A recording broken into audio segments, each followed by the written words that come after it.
శ్రీదేవి భాగవతము 8వ స్కందం 18వ రోజు పారాయణం.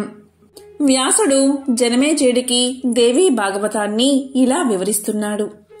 ఎగువ మండలాలు మొత్తం మీద ఈ భూగోళం 50 కోట్ల యోజనాలు వ్యాపించి ఉందని శాస్త్రజ్ఞులు అంచనా వేశారు. దేవోత్తముడైన సూర్యుడు 50 లక్షల యోజనాలు భూమి చుట్టూ ప్రతినిత్యం తిరుగుతూనే ఉంటాడు. క్షణానికి 2000 యోజనాలు ప్రయాణిస్తాడు. సూర్యాస్తమ విస్తీర్ణం 9 లక్షల యోజనాలు. స్వర్గ మధ్య లోకాల నడుమ అంటే భూలోకానికి ద్యులోకానికి మధ్యది అంతరిక్షం. అక్కడే ఉంటాడు సూర్యుడు. భూమికి 50 కోట్ల యోజనాల దూరంలో సూర్యుడు 1 ఏడాదిలో నడిచే మార్గాన్ని చంద్రుడు 1 నెలలో పూర్తి చేసేస్తాడు. సూర్యుని కిరణాల నుంచి 1,00,000 యోజనాల దూరంలో ఉంటాడు చంద్రుడు. చంద్రుడిపైన 3 లక్షల యోజనాల దూరంలో నక్షత్ర మండలం ఉంది. ఆ తారా మండలానికి 2 లక్షల యోజనాల దూరంలో శుక్రుడు ఉంటాడు. అతనికి 2 లక్షల యోజనాల దూరంలో బుధుడు. అతనికి 1,00,000 యోజనాల దూరంలో కుజుడు. ఆయనకి 2 లక్షల యోజనాల అవతల బృహస్పతి ఉన్నారు. బృహస్పతి నుంచి 2 లక్షల యోజనాల ఎడంలో శనైశ్వరుడు ఉంటాడు. ఆ శని నుంచి 14 లక్షల యోజనాల దూరంలో సప్తర్షి మండలం ఉంది.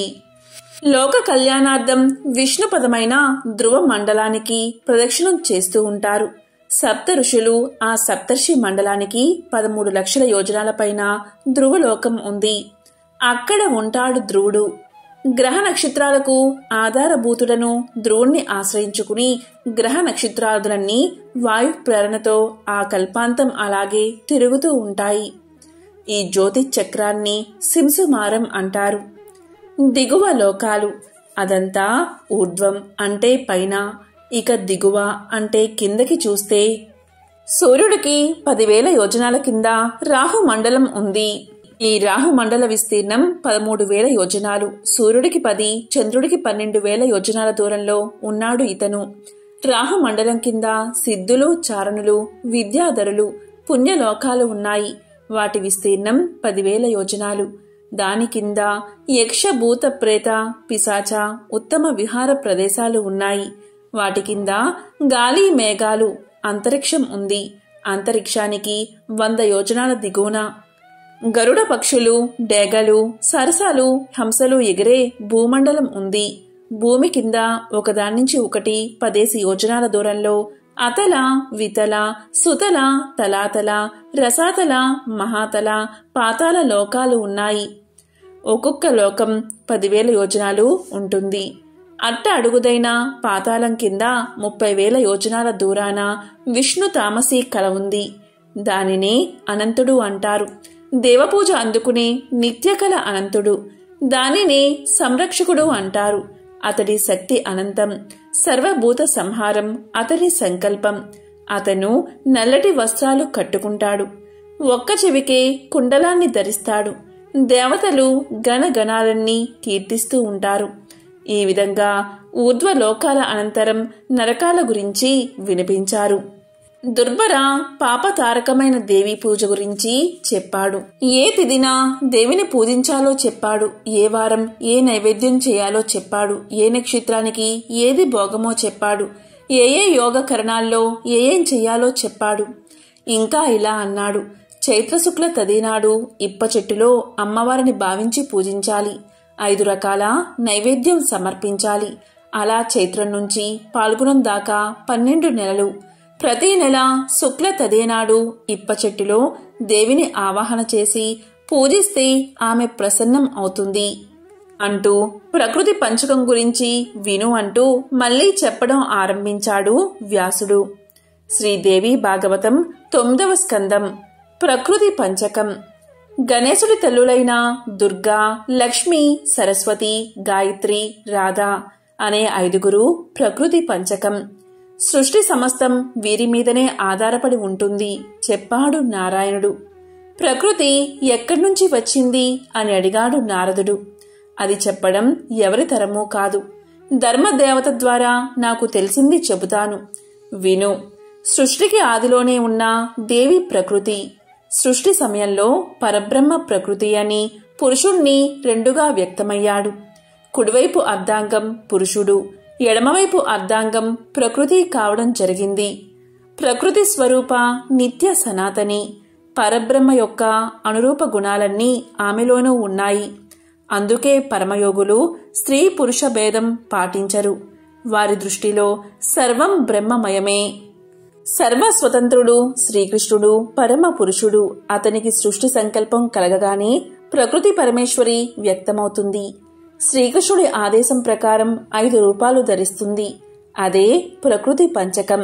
మొదటిది దుర్గా, గణేశుని తల్లి, శివస్వరూప, శివుడి భార్య, శివుడికి శక్తినిచ్చే భగవతి ఆమె సనాతని, పావన చరిత్ర, తేజోరూప. వేదాలు ఆమెను కీర్తిస్తూ ఉంటాయి. తర్వాతది లక్ష్మి. ప్రకృతి శుద్ధ తత్వ స్వరూపమే లక్ష్మి. విష్ణుమూర్తి యొక్క శక్తి లక్ష్మి. సంపదకి అధిదేవత ఈమె. ఆమె కాంతి, శాంత, అతిదాంత. మూడవది సరస్వతి. వాణి, బుద్ధి, విద్యలకు అధిష్టాత్రి. సరస్వతి సర్వ సంగీత సంధాన తాన కారణ రూపిణి. ఆమె వీణా పుస్తకధారిణి, సర్వసిద్ధిప్రద, తృతీయాదేవి. వేదాలు ఆమెను జగదంబిక అంటారు. నాల్గవది గాయత్రి. 4 వర్ణాల తల్లి. ఛందస్సు, వేదాంగాలు ఆమెలోంచే పుట్టాయి. జపరూప, బ్రాహ్మణ్య తేజోరూప, బ్రాహ్మణ ప్రియ. ఈమెని సావిత్రి అంటారు. సనాతని. ఈమె పాదధూళితోనే జగత్తంతా పవిత్రమవుతుంది. 5వది రాధ. ఈమె శ్రీకృష్ణుడి 6వ ప్రాణం. అందరికన్నా అందగత్తే, సర్వగుణ సంపన్న, పరబ్రహ్మ యొక్క వామలాంగం. పరమారాధ్య, ధన్య, మాన్య, శ్రీకృష్ణ పరమాత్మ యొక్క రాసక్రీడలో అధీశ్వరి. రాసమండల సంభూత, రాజేశ్వరి, సురసిక, నిర్గుణ, నిరాకార, నిర్లిప్త, నిరీహ, నిరహంకార. దేవేంద్రాలకు కూడా కనపడదామే. శ్రీకృష్ణ భక్తి తత్పర. అతనే ఆమె సర్వసంపద. వృషభానుడి కూతురిగా అవతరించిందామె. ఆమె పాద పద్మాల తాకి భూదేవి పావనమైంది. బ్రహ్మాది దేవతలు కూడా చూడలేని ఆమెను బృందావన వాసులైన భారతీయులు చూడగలిగారు. నీలాకాశంలో మెరుపులా శ్రీకృష్ణుడి వక్షస్థలం మీద ఉంటుందామె. ఆమె దర్శనం కోసం బ్రహ్మదేవుడు 60,000 సంవత్సరాలు తపస్సు చేశాడు. అయినా ఆమె కనబడలేదు. కల్లో కూడా కనబడలేదు. అయితేనే అతని తపస్సు ఫలితంగానే బృందావనంలో పుట్టింది. విశ్వంలోని స్త్రీలంతా ఆమె ప్రకృతే. ఈ దేవీ పంచకం పరిపూర్ణతమైనది. వీరిని వ్యవతి విద్యలు అంటారు. ప్రకృతి, ఆశలు, కలలు. ఇక వీరి ప్రధానాంశాలు: గంగా, తులసి, జరత్కారువు, దేవసేన, మంగళచండి, కాళీ, వసుంధర. ఇవి ప్రకృతి అంశాలు. ప్రకృతిలోని స్త్రీలంతా కళాంశలుగా గుర్తించాలి. సదాచార పరులైన పతివ్రతలంతా ప్రకృతి సత్వాంశలో పుట్టినవారే. ఉత్తమ స్త్రీలు వీళ్ళు. భోగప్రియులు, రాజపాంసలు, మధ్యమ స్త్రీలు, కులము శీలము లేని దూర్త స్వభావులు, వ్యభిచారణులు, గయ్యాలి గంపలు. ప్రకృతి తామసాంశలు తెలుసుకోవాలి. అధమ స్త్రీలు వాళ్ళు. భూమి మీద వాళ్ళని కోపగ్రస్తులుగా భావిస్తారు. స్వర్గంలో అప్సరసలు అంటారు. భారతదేశం పుణ్యక్షేత్రం. దేవీ పూజకు పెట్టింది పేరు. గంగా ప్రవాహం.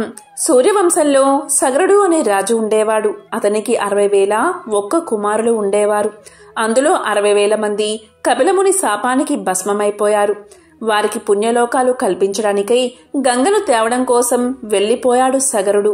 అతని వల్ల కాలేదు. తరువాత సోదరుల కోసం అసమంజయుడు ప్రయత్నించాడు. అతనికి కుదరలేదు. అతని కొడుకు అంశమంతుడు తపస్సు చేశాడు. ప్రయోజనం లేకపోయింది. అతని పుత్రుడు భగీరథుడు కూడా తాతలకు ఉత్తమ గతులు కలగడం కోసం తపస్సు ప్రారంభించాడు. శ్రీకృష్ణుడు అప్పుడు ప్రత్యక్షం అయ్యాడు. గంగ కావాలి అన్నాడు భగీరథుడు. గంగని ధ్యానించు అని అదృశ్యమయ్యాడు కృష్ణుడు. అనంతరం గంగను భూమికి వెళ్లవలసిందిగా ఆజ్ఞాపించాడు.